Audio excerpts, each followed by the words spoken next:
Tell us about your testimony. How did you come to know the Lord? Was there a seed planted? Was there an incident in your life that sort of changed your life and said, wait a minute, God cares about me? You know, what happened? Well, I grew up in a Christian household. My dad was a pastor, and he was an evangelist for 25 years, and did all that. And I used to go up and do missionary work with him with the Apaches in Arizona. My grandfather was a pastor for 75 years. So, I grew up in a Christian home, yeah. And my wife's father is a Baptist pastor.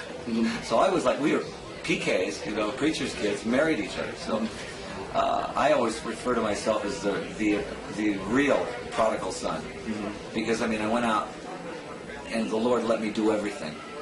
Maybe he didn't let me, but allowed it, and then just started reeling me back in, saying, okay, you've seen enough. Now, let's bring you back to where you belong.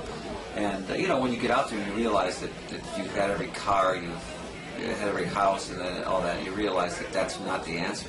That there's a great big nothing out there at the end of that. So the materialism doesn't mean anything, and a lot of people say that there's a big God-shaped hole in your heart, and when that's filled, then you really are satisfied. And I think that's where I'm at right now. I'm very young in the faith, even though I grew up in it. So I do a lot of study, a lot of Bible study, things like that. But I think people have the wrong concept of Christians. I think they think Christians sit around all the time just, we like to rock and roll. I think that you just keep a better watch on your Christian life. When did God start to reel you back in?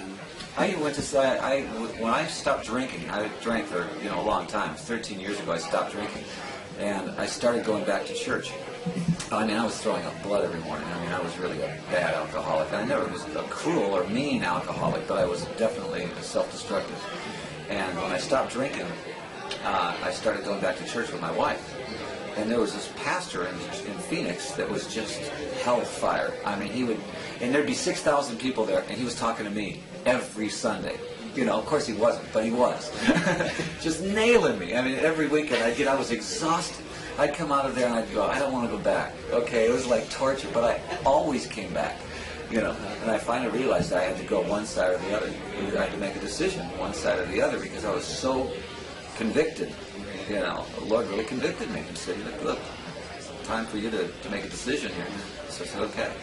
And I joined a church called Camelback Bible over there. And that's where I go now. And it's really good teaching church. Just a good, strong Bible teaching church. But still a rock and roller, going out on tour again. I watch, I certainly don't do it in the same spirit that I used to do it in, And I watch the songs lyrically about what I'm singing about. Because a lot of the songs that I used to do, were way over the line. But I think a lot of my hits were fine. They were socially, they were socially blistering songs, but society needs to be blistered. How has your life, when God reeled you back in, how did he change your life? What are sort of the characteristics, maybe, before and after, I used to do this? When before, you always are self.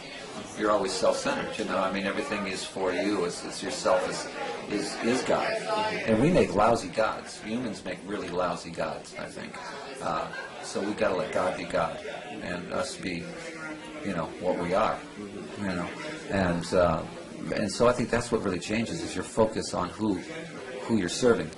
You're not serving you're serving Christ, There's a lot of people who may see this interview, a lot of people who may have been big fans of yours 20, 25 years ago who are still living in the world, they don't know Christ. What could you say to them? Well, they're going to eventually know Christ. And I hope it's not too late. Because if you're at the wrong end, at the wrong time, I think, that's going to be tragic, Like maybe talk to somebody struggling with alcohol or drugs and pornography, that sort of thing. Well, sure. That's what is the world made up of? It's made up of that. The world doesn't belong to us. The world belongs to Satan. So we're living in that world, and we're bombarded with that every day.